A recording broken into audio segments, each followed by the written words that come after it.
زبردستی تو بیان کے لیے نہیں بٹھا دیا نا. اس میں دو باتیں حضرت مجدد رحمۃ اللہ علیہ فرماتے تھے. شیخ العرب العجم عارف باللہ حضرت مولانا شاہ کی محمد اختر صاحب رحمۃ اللہ علیہ، جن کا غلام جن کے قدموں کی خاک، فرماتے تھے کہ ایک تو اللہ کے گھر میں باتیں کرنا دنیا کی، وہ تو اس کے بارے میں حدیث باقرض کر دیتا ہوں. دوسرا ایک دین کا کام ہو رہا ہے، جیسے آج کل موبائل کا مرض ہے. میں تو 2 جمعہ پہلے باقاعدہ 3 دفعہ ہاتھ جوڑے میں نے اس طرح کر کے میں آپ کے آگے ہاتھ جوڑتا ہوں موبائل چھوڑ دیں. اب 2 کام ہوں گے نا. ایک کام تو فرض کریں کوئی مجھے کہے کہ میں دین کا کام کر رہا تھا، فتویٰ لے لیں آپ. ایک دین کا کام ہو رہا ہے، دوسرا دین کا کام درس قرآن ہو رہا ہے، دوسرا کوئی درس قرآن دے گا. وہاں پر فضائل اعمال کی تعلیم ہو رہی ہے، ساتھ میں دوسرا فضائل اعمال کی تعلیم دے دو. فضائل اعمال غلط کتاب تو نہیں؟ یہ فتویٰ لے لے آپ بھی اس معاملے میں. اب رہ گئی دنیا کی بات، تو وہی دنیا کی بات آ گئی. حضرت مفتی عبدالرؤف سکھروی صاحب دامت برکاتہ کی کتاب ہے ہمارے 3 گناہ. اس میں پہلا گناہ پانی کا اسراف، تفصیل کا موقع نہیں. فرمایا تھوڑی کوشش کرو گے نا تو ایک ہاتھ سے نل کا بند بھی ہو جائے گا، ورنہ پانی ضائع ہوتا رہے گا. دوسرا کہ پہلی صف میں کوئی بچہ کھڑا ہوا ہے، اب اس جو بڑا ہے نا والد یا بھائی جو بھی ہے اس کے کونے میں لے کر کھڑا ہو جائے. لیکن کونے میں کیسے کھڑا ہوگا؟ بیچ کی جگہ تو خالی ہے، تو ظاہر بات تو یہی کھڑا ہو جائے گا. یا بچہ اکیلا ہے لیکن کوئی ہے پوری صف میں جگہ ہے پوری، تو اب وہ کونے میں کیسے کھڑا ہوگا؟ تو فرمایا کہ وہ بیچ میں کھڑا ہے، نماز ہو جاتی ہے. سب مفتی مت بنو، سب عالم مت بنو، نماز ہو جاتی ہے. لیکن پتہ ہوتا نہیں ہے، پیچھے کر دیا دوسری صف میں. تیسری صف والے آئے انہوں نے اس کو پیچھے کر دیا. آخر میں فرمایا بچے جمع ہوں گے اس کو پھر مارو گے تو گناہ گار ہو جائیں گے. تیسری بات، تیسرا گناہ یہ کہ ایک جانور ہے، اس کا نام حریش ہے، حدیث پاک میں ہے.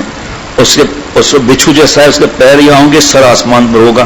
وہ 5 اعلانات کرے گا اور اپنے ہڑپ کر کے دوزخ میں چلا جائے گا. کہاں ہیں وہ لوگ جو نماز نہیں پڑھتے تھے؟ کہاں ہیں وہ لوگ جو سود خور ہیں؟ کہاں ہیں وہ لوگ جو اللہ کے گھر میں دنیا کی باتیں کرتے تھے؟ وہ الحمدللہ فوراً سمجھ جاتے ہیں، ایسا نہیں کہ سمجھتے نہیں ہیں. اب پچھلے دنوں کینیڈا کے دوست آئے ہوئے تھے تو وہ بیان میں تھے، تو موبائل پر میں نے سمجھایا کسی کو. پھر جب وہاں چائے پینے ہم بیٹھے تو کہنے لگے ہمارے کینیڈا میں ایک لطیفہ ہے. جس میں عرض کر رہا تھا کہ نماز ختم ہوتے ہی موبائل، اذان ہو رہی ہے یقین کریں مغرب کی، موبائل، تکبیر شروع ہو گئی موبائل، نماز شروع ہو گئی موبائل. ایسا اللہ رحم فرمائے. جو عمل کی نیت سے سنے گا نا تو انشاءاللہ تعالیٰ اس کے دل سے دعائیں نکلیں گی. یہ ٹائم ضائع کرنا بھی تو مسئلہ ہے نا. اب آپ کے سامنے کی بات ہے، مجھے آپ چھوڑ دیں. آپ لوگ گواہ ہیں کہ طالب علم سویا تھا، صبح اٹھا اللہ کے پاس چلا گیا. اشرف مدارس کی بات ہے یا کہیں اور کی بات ہے نا؟ اور اس کا بھائی بھی ساتھ پڑھ رہے تھے. ہاسپٹل والوں نے بتایا کہ یہ نوجوان لڑکا مریضوں کو لا لا کر خود ہاسپٹل لاتا تھا، ان کی خدمتیں کرتا تھا. اب ہر ایک کے زبان پر ہے، اتنا نیک تھا، اتنا اچھا تھا. لیکن اچانک گیا نا اللہ کے پاس، تو کیا میں نہیں جاؤں گا؟ اس وقت پتہ چلے گا. غور سے سنیے گا. حضرت حکیم الامت مجدد ملت حضرت تھانوی رحمۃ اللہ علیہ فرماتے ہیں کہ مومن کی وہ گھڑی سخت منوس اور لانتی گھڑی ہے جب وہ اپنے رب سے غافل ہوتا ہے. اب کوئی موبائل میں فلم نہیں دیکھتا، کوئی گندگی نہیں کرتا. میں تو ہر بیان میں میرا 5-10 منٹ کبھی تفصیل اسی پر ہوتا ہے بیان، کیونکہ اس وقت ہم جو مر رہے ہیں نا موبائل میں مر رہے ہیں. اور ناشکری اس کے اندر ہے، اور اس کے اندر دکھاتے ہیں بڑی بڑی گاڑیاں، بڑے بڑے ولاس، بڑے بڑے ڈیکوریشن پیسز، بڑی بڑی فیکٹریاں. تو پھر ہمارے ذہن میں آتا ہے کہ ہم تو پاگل ہیں جو دین کے کام میں لگے ہوئے ہیں، پڑھ رہے ہیں، عالم بن رہے ہیں. یہ اصل چیز ہے، نعوذ باللہ اس میں لگ جاتے ہیں. دوسرا لئن شکرتم لازیدنکم ولئن کفرتم ان عذابی لشدید. شکر کرو گے تو اور دوں گا، ناشکری کرو گے تو میرا عذاب بھی سخت ہے. تو موبائل میں یہ خواتین میں زیادہ مرض ہے. میں اب اس پر تو بیان نہیں کروں گا، ایک ضروری بات رہ جائے گی، مختصر ہی بتا رہا ہوں. کٹ کینیڈا خالہ کی بیٹی بہن جویلری دکھانا، ذرا آرٹیفیشل جویلری دکھانا، گولڈ سیٹس دکھانا، جویلری دکھاؤ، ڈیکوریشن پیس دکھاؤ، بیڈ شیٹ دکھاؤ، صوفہ سیٹ دکھاؤ، پردے دکھاؤ، بچوں کے کھلونے دکھاؤ. ناشکری شروع ہو گئی، ناشکری شروع ہو گئی. اللہ تعالیٰ کہ میرے پاس یہ کیوں نہیں ہے؟ شوہر سے لڑائی شروع ہو گئی. میرے پاس کچھ بھی نہیں ہے، ان کو دیکھو کیا ملا ہوا ہے. شوہر سے لڑائی الگ. موبائل نہیں ہے، یہ وقت کا دجال ہے.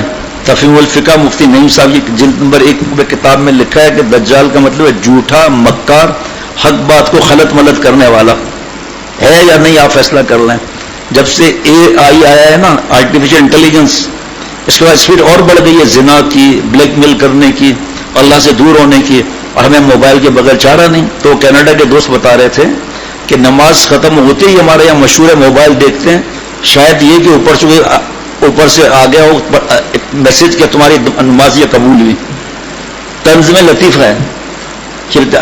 ہم دیکھتے ہیں نا بھائی، میں تو جیسے فرض کریں نماز پڑھ کے نکلا یا بیان کیا، میں تو دیکھ رہا ہوں نا اپنے آنکھوں سے. اللہ کے گھر میں موبائل لے کر بیٹھے ہوئے ہیں کہ آپ دین کا کام کر رہے ہیں؟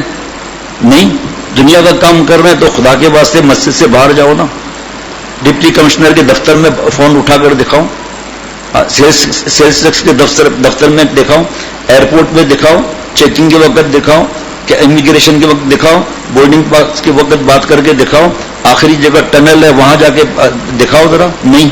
تو اللہ کے گھر کو ایسے ہی سمجھ لیا ہے.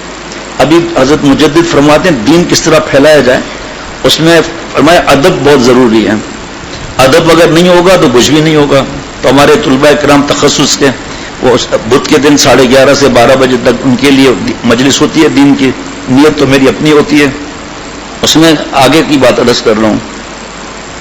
فرمایا ادب کا مدار عرف پر ہونے کی چند مثال ہیں جناب. مثال نمبر 1، ایک ایسے غسل خانے اور پاخانے میں جو بعد تعمیر ابھی تک استعمال نہیں لایا گیا تھا، کتب دینیا کے رکھنے جانے کا ذکر تھا. فرمایا کہ بظاہر تو یہ ناجائز نہیں معلوم ہوتا کیونکہ استعمال ہی نہیں ہوا ہے. ابھی غسل خانہ ابھی استعمال ہی نہیں ہوا ہے غسل خانہ لیکن استعمال نہیں ہوا، نیا ہے. اسی طرح بیت الخلاء نیا ہے، کوئی بدبو ذرا بھی نہیں ہے وہاں پر، لیکن وضع تو غسل اور قضاء حاجت ہی کے لیے کیے گئے ہیں. اس لیے کتب دینیا میں رکھنا خلاف ادب معلوم ہوتا ہے. اس پر ایک صاحب علم نے جو اس تذکرے کے وقت حاضر خدمت تھے عرض کیا کیا اس میں قید استعمال کے بعد کی نہ ہوگی؟ فرمایا فقہا کے الفاظ یہ ہیں، ان پر غور کیا جائے کہ یہ استعمال تو ہوں گے نا، آیا ان سے استعمال کے بعد کی قید نکلتی ہے یا نہیں؟ جناب بظاہر تو یہی ہے کہ مستعمل ہونے کی قید نہیں ہے، بلکہ جو شے جس غرض کے لیے بنائی گئی ہو اور اسی حیث سے بنائی گئی ہو جو اس کے لیے مناسب ہے تو اسی کا اعتبار ہوگا، خواہ ابھی اس کا استعمال اس غرض خاص کے لیے کیا گیا ہو نہ کیا گیا ہو. مثال نمبر 2، نئے جوتے کو جب استعمال نہ کیا ہو کسی کتاب پر رکھنا جائز نہ ہوگا. پھر فرمایا کہ ادب کا مدار عرف پر ہے. یہ دیکھا جائے گا کہ عرف میں یہ خلاف ادب سمجھا جاتا ہے یا نہیں. اگر ویسے دیکھا جائے تو پھر کیا، بس اس میں تو پاک چیز ہے، وہ پیر پہ لگی نہیں زمین پر، لگی بھی ہے تو زمین میں وہ اس طرح ناپاک نہیں ہے. فرض کرے ایک مثال ہے. نمبر 3، اس جیسے حضرت والا پیارے شیخ فرما دیتے حضرت مجدد کی بات کہ قرآن پاک پر ابھی دیکھیں ہماری اتفاقیاں چھوٹی ہیں لیکن میں گھر کی بات کر رہا ہوں، یا آپ استاذ ہیں، آپ کی ٹیبل بڑی ہے تو ہم کسی کو کہیں گے نہیں، نہ طنز کریں گے نہ غیبت کریں گے. اے خدا جویم توفیق ادب، بے ادب محروم مند از فضل رب. اے اللہ ادب کی توفیق عطا فرما کیونکہ بے ادب آپ کے فضل سے محروم ہو جاتا ہے. یعنی قرآن پاک پہ تفسیر نہیں، تفسیر پر حدیث کی کتاب نہیں، حدیث کی کتاب پہ شروحات نہیں، اس پر کوئی دینی کتاب نہیں. اب اتنی بات کرتا ہوں، آگے جو دنیا کی کتاب ہے اس کو چھوڑ دیں آپ. ان چیزوں پر موبائل نہیں، چشمہ نہیں، قلم نہیں، مسواک نہیں، تسبیح نہیں، اخبار نہیں. اب اگر آپ ادب کا کسی کو کہیں گے نا آپ سے لڑے گا، کیسے کیا فرق پڑتا ہے؟ ادب کا فرق جو ہے نا وہ ان کو معلوم ہوگا جس کو اللہ تعالیٰ کا فضل چاہیے. اے خدا جویم توفیق ادب، بے ادب محروم مند از فضل رب. ایک آدمی کہتا ہے، پتہ نہیں یہاں ہے یا نہیں مجھے نہیں معلوم، یہ ابھی وقت کم ہوتا ہے نا. ایک آدمی کہتا ہے کہ ابا اپنے بیوی سے کہیں میرے لیے کھانا لگا دیں، اور آپ والدہ سے کہتے ہیں میں واش روم جا رہا ہوں واپس آؤں کھانا لگا دیں. بات تو ایک ہی ہے، اس میں جوتے پڑیں گے اس میں کوئی مسئلہ ہی نہیں. دیکھیے بات ایک ہی ہے لیکن جملہ ادا کیا پھنس گیا. یہاں پر حضرت مفتی عبد القادر عارفی صاحب دامت برکاتہم آئے تھے، ایران کے بڑے مفتی ہیں، مفتی اعظم کے ساتھ ہوتے ہیں، محبت فرماتے ہیں، یہاں آتے ہیں تو رہتے بھی ہیں. تو وہ نہیں، حضرت مولانا سید تفضل علی شاہ صاحب دامت برکاتہم دارالعلوم کورنگی کے مفتی صاحب، ابھی یاد آ گیا ان کا بیان تھا عشاء کے بعد، یہاں تشریف لائے تھے. تو میں نے کہا حضرت بیان فرما لیں کچھ، تو انہوں نے یہ بات فرمائی ادب کے اوپر فرمایا یہ بات کہ ایک انہوں نے بار بار فرماتے تھے میرے والد صاحب نے یہ سکھایا، بعد میں پتا چلا کہ والد صاحب بہت اللہ کے پیارے تھے، تو کیا انداز سے سمجھایا ابھی تک دماغ میں چپک گئی یہ بات.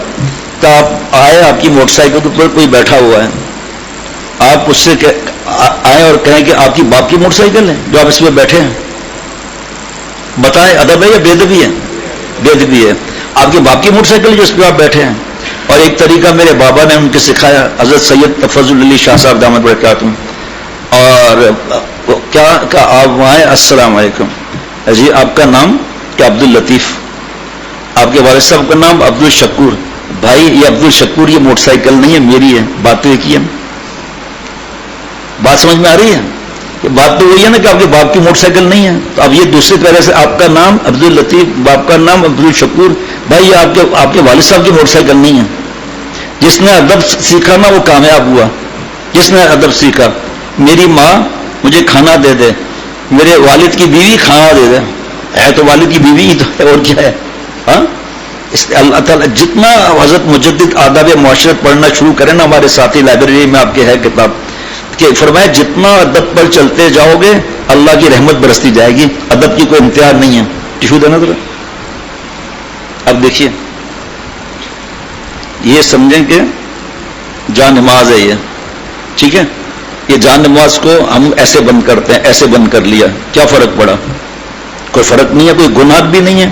لیکن حضرت فرماتے نہیں، ہمارے حضرت پھول پوری رحمۃ اللہ علیہ جو حضرت مجدد کے تربیت یافتہ تھے، وقت کے صدیق تھے، تو فرمایا یہ سجدے کی جگہ پیر کی جگہ مل گئی، ایسا کرو سجدے کو سجدے سے جوڑ دو، پیر کو پیر سے جوڑ دو، بند کر دو. دیکھو دوست خوش ہو رہے ہیں الحمدللہ.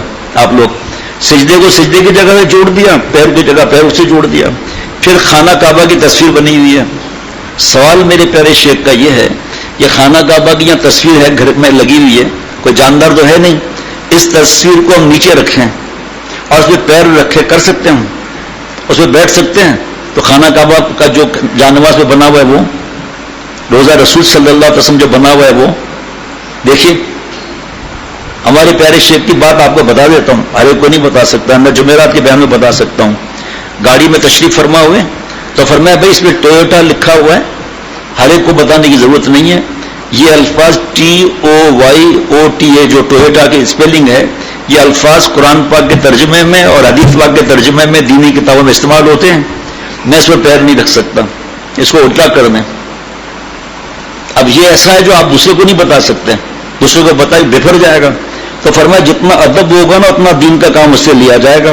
نمبر 3، اس لیے سلسلے میں یاد آیا کہ ایک بار ایک خادم کو تنبیہ فرمائی تھی، ارے تو چلے سامنے ایک ہی ہاتھ میں ایک دینی کتاب اور جراب دونوں اس طرح لے رکھی تھی کہ جراب کتاب سے مس ہوتی تھی. اب جراب تو پیروں میں پہنتے ہیں نا، اتار دیے تھے نا، وہ ناپاک تو نہیں ہے جراب، لیکن وہ اس کے ساتھ دینی کتاب کے ساتھ لگ رہے ہیں. مثال نمبر 4، آج کل کی طبیعتوں میں ادب بالکل نہیں رہا. مولانا احمد علی صاحب سہارنپوری رحمۃ اللہ نے لکھا ہے کہ یہ جو بعض طلباء بائیں ہاتھ میں کتب دینیہ اور داہنے ہاتھ میں جوتے لے کر چلتے ہیں، سیدھے ہاتھ میں جوتا اور الٹے ہاتھ میں کتابیں، بہت مذموم ہے کیونکہ خلاف ادب ہے اور صورتاً فوقیت دینا ہے جوتوں کو کتب دینیہ پر. ٹھیک، ایک یہ ہو گیا. ہمارے حضرت والا کسی کو دیکھتے نا دینی کتاب ہاتھ میں ہے اور وہ ایسے ہاتھ ہیں اور ایسے ایسے چل رہا ہے، تو فرماتے تھے نہیں بھائی اس میں قرآن حدیث پاک لکھا ہے، اس کو یہاں رکھو، اس کو یہاں سینے سے لگا کر رکھو، بہت قیمتی چیز ہے یہ، یہاں رکھو اس پر. بعض لوگ جو ہے وہ تسبیح آگے رکھتے ہیں شرم کی جگہ پر، بعض لوگ پیچھے رکھتے ہیں، تسبیح ہل رہی ہے، ہوا بھی نکل رہی ہے، تڑتڑ تڑتڑ کے ہوا بھی نکل، تسبیح بھی چل رہی ہے اور واک بھی کر رہے ہیں جناب. اب جہاں میں نے ارادہ کیا نا کہ میں آج سے ادب پر چلوں گا، وہ دل میں گوڑ محسوس کرے گا، آداب معاشرت فوراً پڑھنے کی فکر کرے گا. کتاب کا ادب، تپائی کا ادب حضرت مجدد نے لکھا، استاذ کا ادب، درسگاہ کا ادب، دارالاقامہ کا ادب، بیت الخلاء کا ادب، استنجا کا ادب، یہ سب لکھے ہوئے. اب دیکھیے نا یہ روشنائی آپ لوگوں کی یہ شہیدوں کے خون کے برابر وزن کی جائے گی.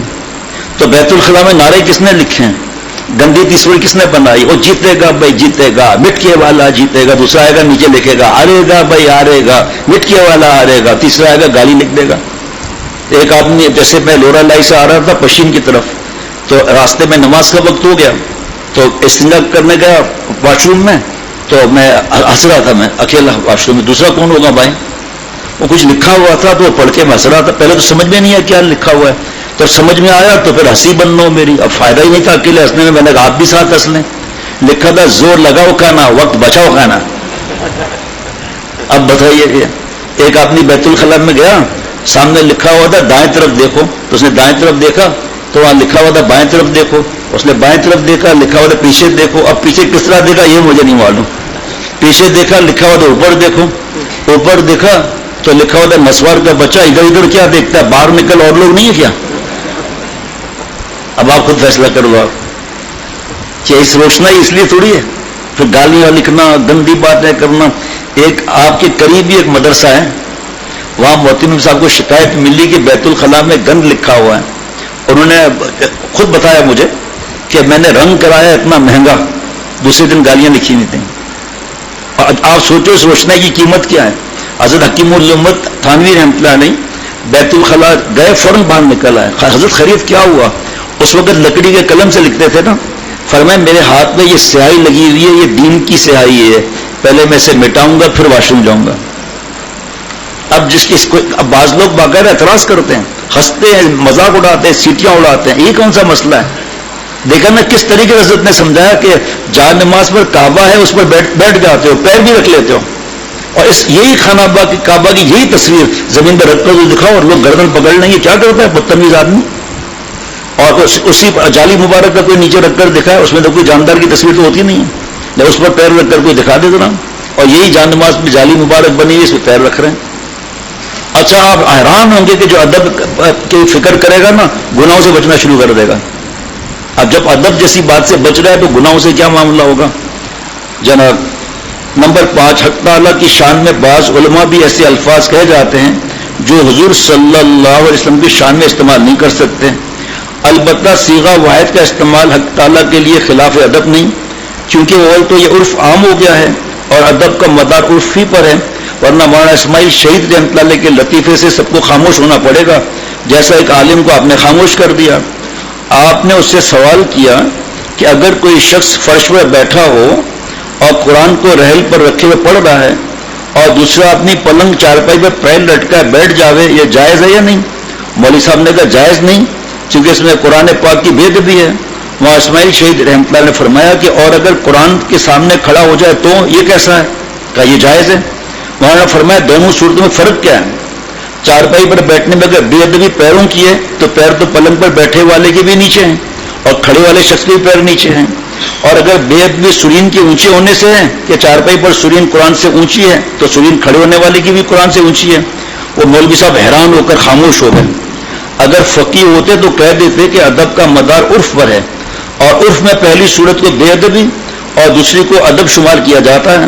مولانا اسماعیل شہید کے مزاج میں شوقی یعنی زندہ دلی بہت تھی، اس لیے ان کے یہاں ایسے ایسے لطیفے اکثر ہوا کرتے تھے جن کا جواب کوئی انہی جیسا دے سکتا تھا، ہر شخص نہ دے سکتا تھا. اکثر اہل اللہ شوخ مزاج یعنی زندہ دل ہوتے ہیں. میرے دوست حافظ عدنان صاحب بیٹھے ہوئے جنہوں نے رات دن حضرت والے خدمت کی ہے سعودی عرب میں، مکہ شریف، مدینہ شریف، جدہ میں. ان سے پوچھو کتنے بڑے بڑے علماء دنیا کے حضرت کی خدمت میں آتے تھے اور انہوں نے شاید کوئی ہندوستان، پاکستان، برطانیہ، امریکہ وغیرہ کا شاید کوئی ایسا عالم اللہ والا ہو جس کی انہوں نے خدمت نہ کی ہو. ان سے آپ پوچھ لیں حضرت پر کتنے لوگ فدا ہوتے تھے. حالانکہ حضرت والا رحمۃ اللہ علیہ تو گاؤں کے تھے اور وہاں پر حضرت والا گاؤں کے مدرسے میں پڑھے تھے.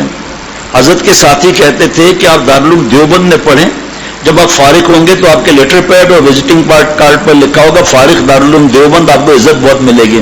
حضرت نے فرمایا میں عزت کے لیے پڑھ ہی نہیں رہا، میں رب العزت کے لیے پڑھ رہا ہوں. میری نظر میں پہلے اللہ کی ذات، دوستی، تقویٰ ہے، دوسرے نمبر پر علم ہے.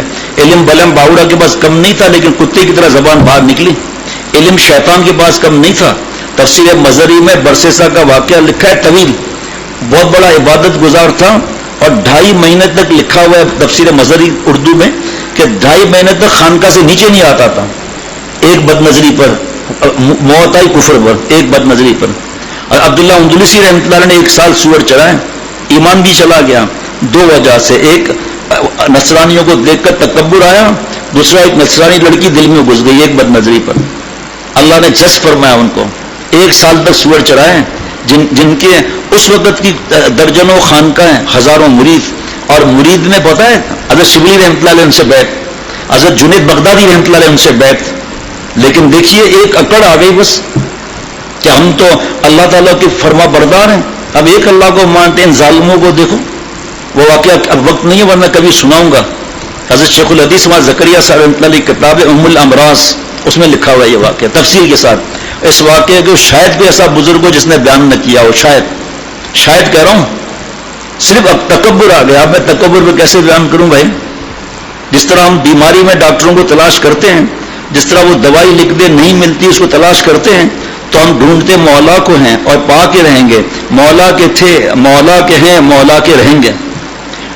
یہ گواہ حافظ عدنان، میں آپ کو بتا رہا ہوں، بہت بڑے بڑے علماء نے بڑی تعداد میں پاکستان میں بھی فرمایا، حضرت والا سے کہا حضرت والا آپ نے ہمیں ہنسنا سکھایا ہے، ورنہ ہم ہنستے بھی نہیں تھے ہنسی والی بات پر کہ لوگ کیا کہیں گے کہ مولوی ہنستا ہے تو کیا ہو گیا، مولوی ہنستا ہے۔ حضرت مولانا عبد الغفور صاحب تھے ہندوستان میں، وہ گھر کے باہر سیڑھی ہوتی ہے اس میں بیٹھے ہوئے ایسے تھے، کسی نے حضرت آپ کیوں غم زدہ ہیں؟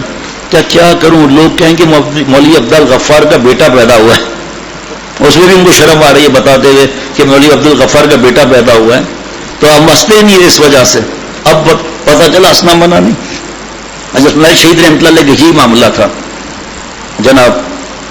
بہرحال ادب کا مدار عرف پر ہے، فقہا نے اس کو خوب سمجھا ہے، انہوں نے لکھا ہے کہ حقیقت اس نہیں کہ ایذا والدین سے منع کرنا ہے، تو عرف کہنا موجوب ایذا ہو وہاں حرام ہے، اور اگر کسی وقت عرف بدل جائے اور کسی جگہ اس طرح جملہ کہہ دیا جاتا ہے، عام ہو گیا جملہ وہ، تو حرام نہیں۔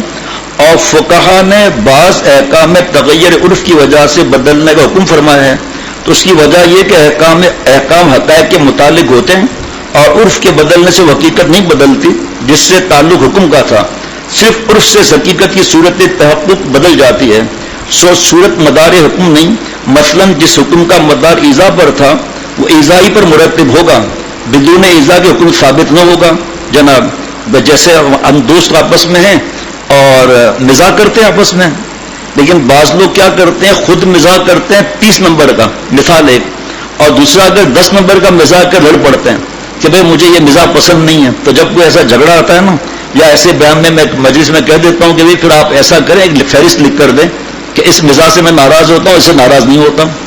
اب برقع پہنا ہوا ہے، شوہر ساتھ میں ہے یا ابا ساتھ میں ہے یا بھائی ساتھ میں ہے، بیٹا ساتھ میں ہے، اور نام محرم کو دیکھ رہی ہے، اللہ کے علاوہ کس کو معلوم ہے؟ یہی خوف چاہیے۔ اور نکاح کے وقت آپ مسنون خطبہ دیکھیں گے نا، 4 دفعہ اللہ نے ڈرایا ہے۔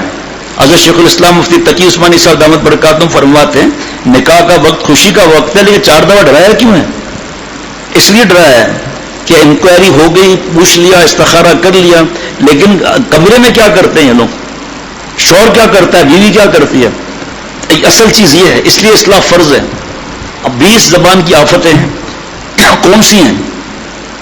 مجھے معلوم ہی نہیں ہے، تو گناہ کون سا گناہ ہے معلوم ہی نہیں، معافی کس بات کی اللہ سے، پھر معافی نہیں مانگ رہے تو اصلاح کس بات کی؟ بہرحال اللہ اکبر۔ آخری بات، کسی ممبر پر قرآن شریف رکھنا بے ادبی ہے یا نہیں؟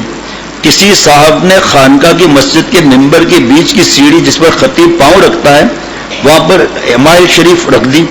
حضرت فرمائے حمائل کو اس جگہ اس طرح رکھنا بے ادبی ہے کیونکہ اس سیڑھی پر خطیب پاؤں رکھتا ہے، وہ حمائل جزدان میں ہے، مگر چونکہ جزدان حمائل سے اس وقت لپٹا ہوا ہے الگ نہیں ہے، اور حمائل اور زینے کے درمیان جزدان کا حائل ہونا بے ادبی کے لیے معاملہ۔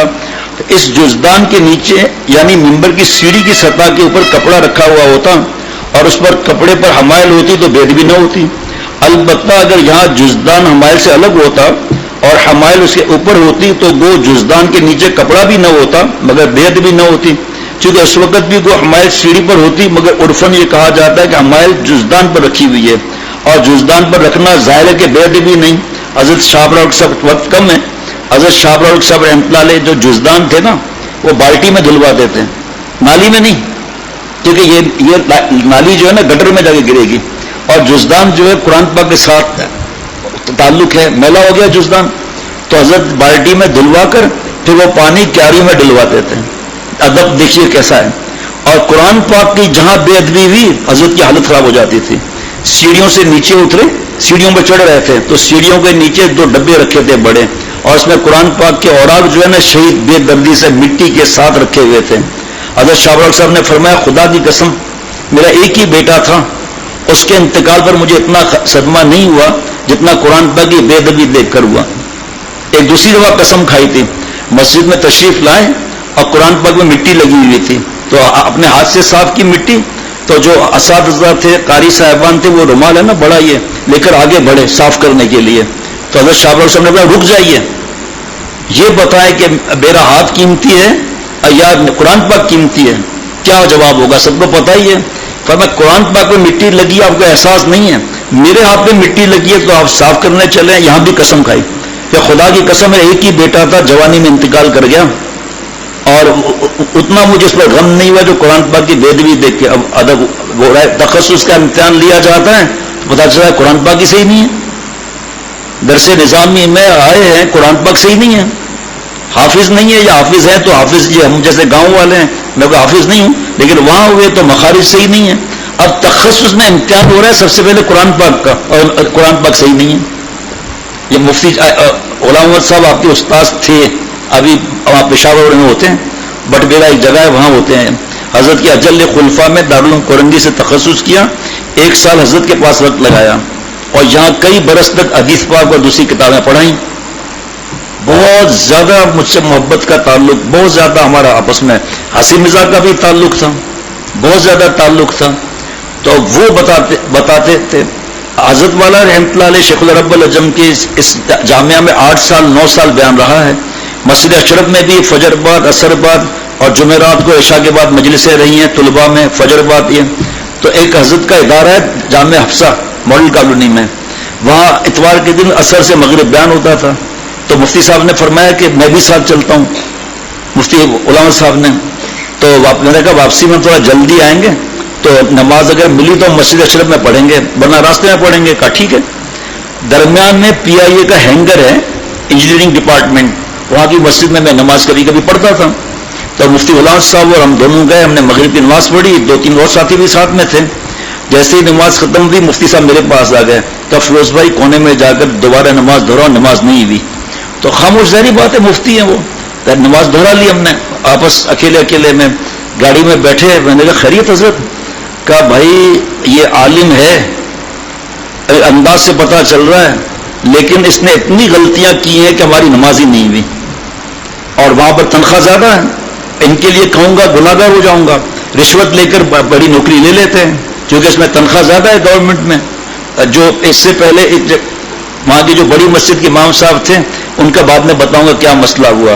1,10,000 تنخواہ تھی, لیکن اس مسجد کے اندر جتنے باطل لوگ تھے, جتنی عقیدے صحیح نہیں ہیں, ان کی بات بھی مانتے تھے. وہ تو امام بن کر کام نہیں کرتے تھے, غلام بن کر کام کرتے تھے.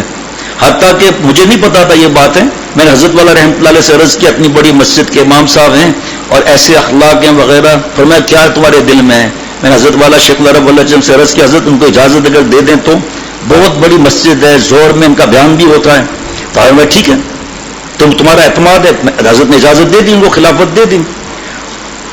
بعد میں حضرت نے مجھے بلایا چند مہینوں کے بعد, کا یہ ایک صاحب بیٹھے ان کی بات سنو ذرا, اور دستخط تھے اس میں کئی لوگوں کے کہ یہ جو انبیاء علیہ الصلوۃ والسلام شان میں گستاخی کرتے ہیں ان کا بھی ساتھ دیتا ہے, رسومات کا بھی ساتھ دیتا ہے, جیسا دیس ویسا بیس. حضرت وہ تو آپ کو پتا ہے. فرمایا انکوائری کرائے. میں نے کہا حضرت آپ کا تو مزاج ہی یہی ہے, انکوائری کرائی تو بہت ثبوت ملے کہ کیونکہ میری شکایت نہ ہو جائے. حضرت نے خلافت واپس لے لی ان سے. اس کے بعد جو ہوا وہ بتانے کی ضرورت نہیں. امام مسجد ہے, نماز صحیح نہیں ہے, نماز ہو ہی نہیں رہی ہماری. اب بتائیے آپ, ہمیں تجوید کا احساس ہوتا ہے؟ ہم اس کی فکر کرتے ہیں کہ ہمارا قرآن پاک صحیح ہو؟ فکر ہی نہیں ہوتی. اور جہاں بھی امامت ہوگی پیچھے ہمارے جیسے ہی ہوں گے, ان کو تو کچھ پتہ ہی نہیں ہوگا. آخری بات, اللہ اکبر, اگر کوئی شخص لنگی زمین پر بچھا کر اس پر بیٹھ جائے تو اس کو جالس علی الارض زمین پر بیٹھا ہوا نہیں کہیں گے, بلکہ یہ کہیں گے کہ لنگی پر بیٹھا ہے.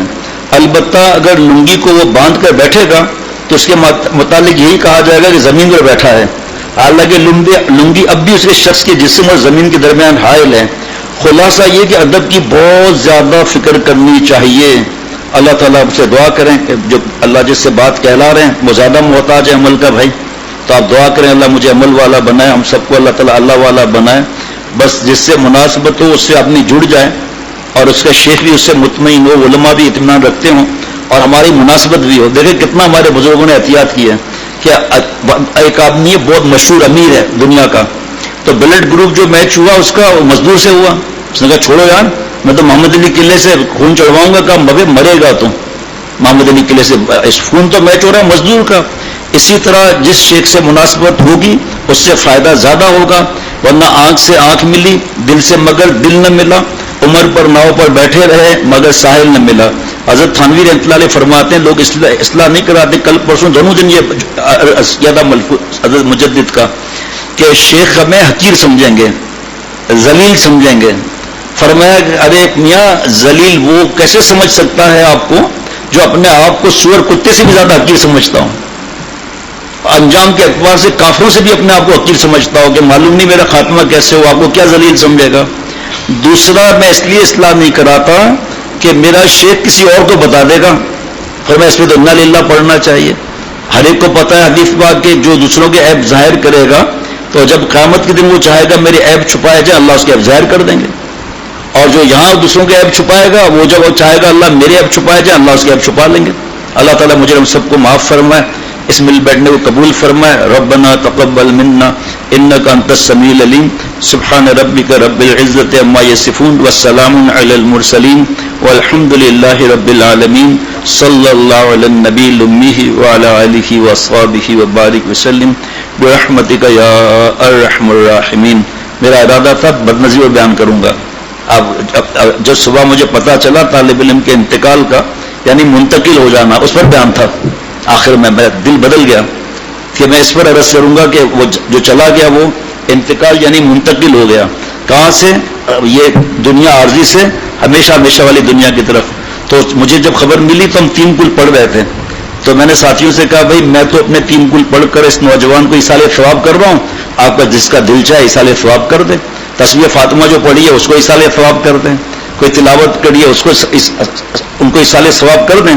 اللہ ان کی مغفرت بے حساب فرمائے، ان کے درجات بلند فرمائے، اس نوجوان کی قبر کو اللہ نور سے بھر دے، جنت کے پھولوں سے بھر دے، اور ان کے والدین گھر والوں کو اللہ صبر جمیل عطا فرمائے۔ اور ایک بات دیکھیں اللہ کیسے آپ کی برکت سے یاد دلا رہے ہیں، جو طلب علم کے لیے نکلے درمیان میں انتقال ہو جائے شہید کا درجہ ملے گا اس کو۔